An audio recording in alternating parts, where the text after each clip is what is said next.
It began with a whisper, passed quietly through the concrete courtyards of California's maximum security prisons in the 1990s.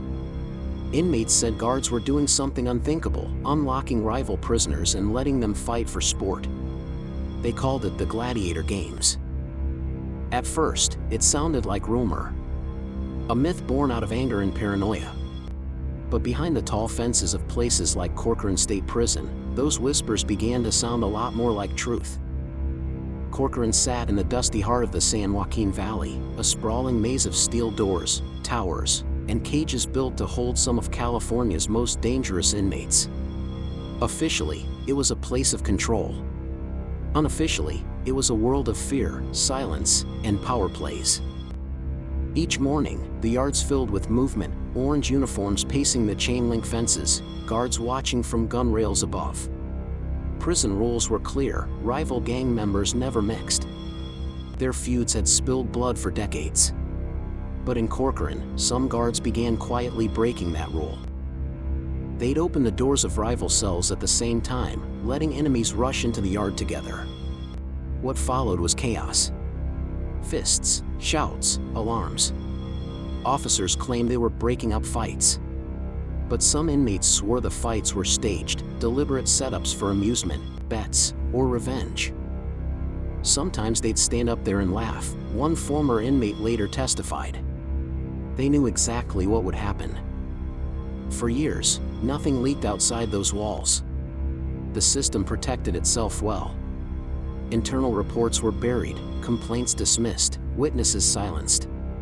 California's prisons in the 1990s were overflowing, understaffed, and politically untouchable. Few dared question what really went on inside. But everything changed when a group of correctional officers decided they couldn't stay quiet anymore. They were the insiders, men who had worked the gun towers, walked the tiers, and watched the violence unfold. They said they had seen the pattern: deliberate releases of known rivals, predictable outbreaks, and the same officers involved again and again. Some incidents ended with gunfire, official warning shots that struck inmates already locked in combat. Whistleblowers risked their careers and safety to speak. In 1998, investigative reporters from the Los Angeles Times began digging into their claims. One former guard described the practice bluntly. They called it setting up the show. You open 2 cages, and then you wait for the blood to start. When the story broke, it shook California's Department of Corrections. State officials denied everything. They called the allegations exaggerated, the whistleblowers bitter. But buried in the paperwork were hundreds of incident reports, and some of them raised questions impossible to ignore. Over an 8-year period, at least 7 inmates had been killed by officers breaking up fights that they themselves might have enabled. Dozens more were injured. Internal memos hinted at knowledge of the pattern, yet few disciplinary actions followed. The deeper reporters dug, the stranger it got. Files disappeared. Witnesses recanted. Supervisors refused interviews. It was as if the walls themselves were protecting someone. Meanwhile, inside Corcoran, tension grew. Inmates began recognizing the routine, the strange timing of door releases, the sudden pairing of known enemies. They started refusing to leave their cells. Some smeared warning messages on the walls: "They're playing games with our lives." In 1999, a federal grand jury opened an investigation. Prosecutors gathered testimony from guards, administrators, and prisoners. The phrase "Gladiator Fights" entered the legal record. For the first time, the secret world of California's prisons faced public scrutiny. But uncovering the truth inside a system built on silence was nearly impossible. Many guards refused to testify. Those who did described a culture of loyalty and fear, where breaking the code meant becoming a target yourself. One said quietly, "You don't turn on your own, not in here." As hearings began, a few inmates who had survived the alleged setups told their stories. Their accounts were chillingly consistent: rival cell doors opening at the same time, guards watching from the tower, then gunfire erupting moments later. The state pushed back hard. Lawyers argued that fights were spontaneous, not staged. They pointed to overcrowding, stress, and chaos, not conspiracy. But every time a new piece of evidence surfaced, the cracks widened. One retired lieutenant finally said what others wouldn't: it wasn't about control. It was about entertainment. By the end of the 1990s, California's prison system stood under a dark cloud of suspicion. Lawsuits multiplied, activists demanded oversight, and reporters kept pressing for documents the department refused to release. Behind closed doors, even veteran administrators admitted something had gone terribly wrong. The phrase excessive force began appearing in audit reports. The word culture, that unspoken shield of silence, appeared too. And while the lawsuits dragged on, inside the walls, the games still hadn't fully stopped. Because in a system built on power, punishment, and silence, truth is the last thing allowed to survive. By the early 2000s, the phrase Gladiator Fights had moved from inmate rumors to courtroom testimony. The California Department of Corrections, one of the largest prison systems in the world, was now being forced to explain the unexplainable. It started with the whistleblowers, men and women in uniform who had seen too much. One of them, a former corrections officer named Steve Rigg, had spent years patrolling the yards at Corcoran State Prison. He told investigators he'd watched it happen again and again: guards intentionally releasing rival inmates, standing back, and letting the violence play out. When Rigg went public, the department dismissed him as a disgruntled employee. But other voices soon followed: officers, sergeants, even administrative staff who'd heard the laughter echo from the gun rails. Each testimony chipped away at the silence. Still, breaking that silence came at a price. Some of the whistleblowers found their careers destroyed. Transfers, threats, sudden reassignments, all signs that the system was closing ranks. One officer later said, "You could feel it. You weren't fighting one man. You were fighting the whole culture." Investigators faced walls thicker than concrete. Records vanished. Logs were rewritten. Use of force reports looked identical, as if copied from a script. But a few key details always gave them away: the same officers present, the same rival gangs, the same sequence: cell doors opened, seconds of chaos, then gunfire. It was a pattern too consistent to ignore. The FBI joined in, reviewing years of internal shootings at Corcoran. What they found was chilling: at least 50 incidents where officers had fired live ammunition during inmate fights. Officially, those shots were warning fire.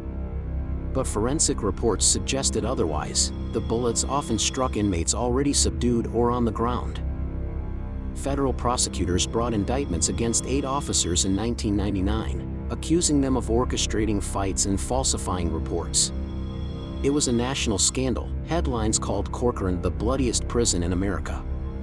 Cameras swarmed the courthouse. Politicians distanced themselves from the system they had once praised as tough on crime.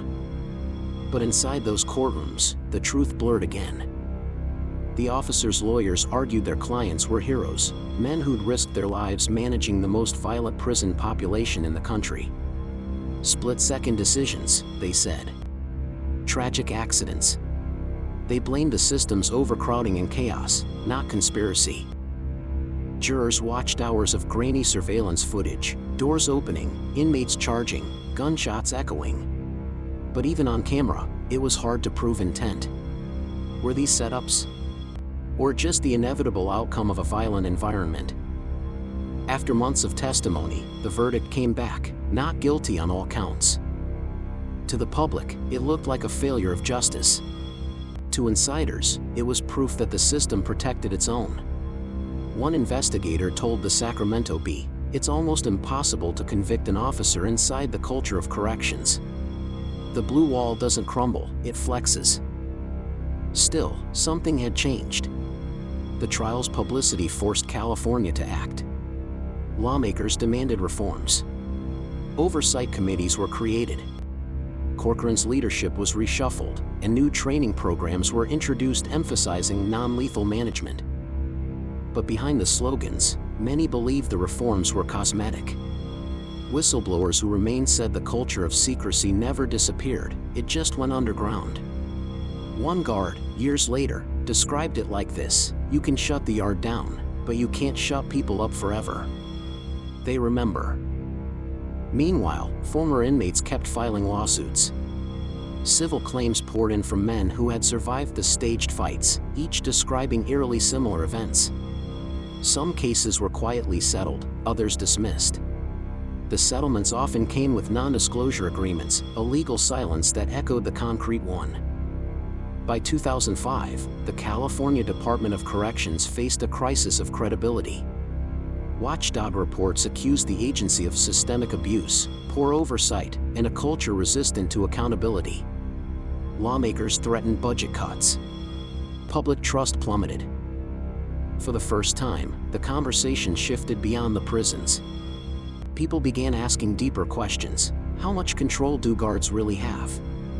What happens when authority goes unchecked inside locked walls? Even veteran officers began to admit the toll. "You start thinking the rules don't apply," said one retired warden. Because for years, they didn't. Behind every reform memo, there were still unanswered questions, and families still waiting for justice. The relatives of those who'd been killed during the alleged fights wrote letters to the governor, demanding acknowledgement. Few were answered. As one widow said in a televised interview, her voice trembling but steady, "They said my husband died in an incident." That's not an incident. That's entertainment for people with badges. The more the truth surfaced, the harder the state tried to manage it. Spokespersons called the allegations historical, as if distance erased responsibility. But documents continued to leak. Internal emails, old photos, redacted reports. Each one drew the same conclusion: someone, somewhere, had decided that violence could be used as a tool. By the mid-2000s, the lawsuits, the investigations, and the testimonies had revealed the unthinkable, a pattern of misconduct that went on for years without real accountability. And though the courts had closed the case, the shadow of Corcoran still lingered, a ghostly reminder of what happens when power becomes its own spectator sport. Because inside those walls, entertainment had once replaced justice. And even after the gates were locked and the files sealed, the echoes of the Gladiator Fights still hadn't gone silent. When the dust settled, California's Department of Corrections stood in the harshest light it had ever faced. The Gladiator Fights scandal was no longer just an internal issue, it had become a national symbol of everything that could go wrong inside a system built on punishment instead of accountability. In the years that followed the trials, reporters, advocates, and legislators tried to untangle what had really happened inside Corcoran and other high-security prisons across the state. What they found was not a single conspiracy, but a culture, a slow, dangerous drift where violence had become routine, and moral lines had long since blurred. One state report described it plainly: a code of silence exists within the Department of Corrections that shields misconduct and punishes truth-telling. It wasn't just about one prison or a handful of guards. It was a structural infection. The department responded with promises of reform, new oversight offices, ethics training, policy rewrites. But for those who had lived it, the damage was already done. Whistleblowers who had spoken out were left isolated. Some were never reinstated, others quit the service entirely. They had risked everything to tell the truth, and many felt forgotten once the headlines faded. "They thanked us for being brave," one former sergeant told a reporter, "then made sure we'd never work again." For the inmates who survived, justice was uneven. A few lawsuits resulted in quiet settlements, checks written behind closed doors, no admission of wrongdoing. Others died before their cases were heard. Families who had spent years demanding answers received form letters filled with legal language but no apology. And yet, the story didn't disappear. It became a warning, taught in criminology classes, cited in government hearings, referenced by human rights groups.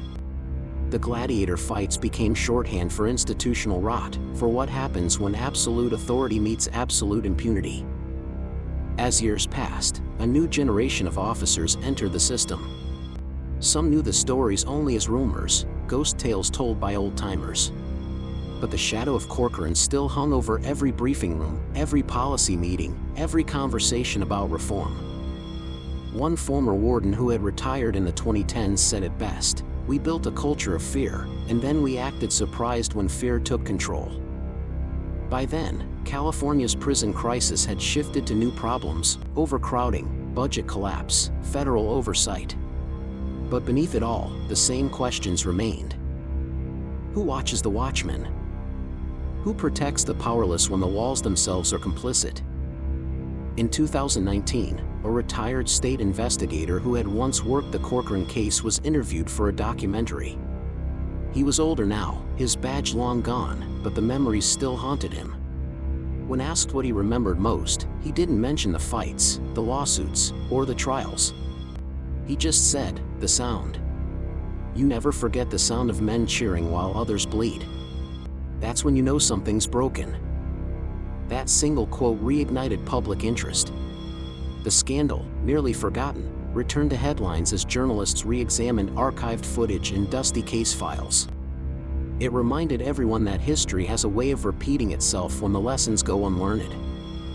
The state, under renewed scrutiny, began another wave of policy changes. Independent inspectors gained more access. Use of force incidents were audited. Whistleblower protections were strengthened, at least on paper. But reform inside a closed system is slow, and memory fades faster than change arrives. Meanwhile, former inmates, now free men, began speaking out in podcasts, interviews, and documentaries. Their voices carried the authenticity no report could match. "It wasn't just the fights," one said. "It was the feeling that our pain was someone's entertainment." For the public, it was an uncomfortable truth. The same system meant to uphold justice had allowed cruelty to masquerade as control. And even now, with decades between those events and today, the ghost of the Gladiator Fights still stands as a mirror, showing what unchecked authority can become when no one dares to look too closely. The California Department of Corrections continues to operate, its walls repainted, its policies rewritten. But history lingers in the silence between the bars, the silence where laughter once echoed from the towers above. Because in the end, prisons are not only built to hold men. They are built to reflect the society that creates them. And the story of the Gladiator Fights remains a warning: when power becomes entertainment, humanity is the first casualty. If you think the story was intense, the next one will leave you speechless. Subscribe for more true crime stories that'll keep you on the edge of your seat.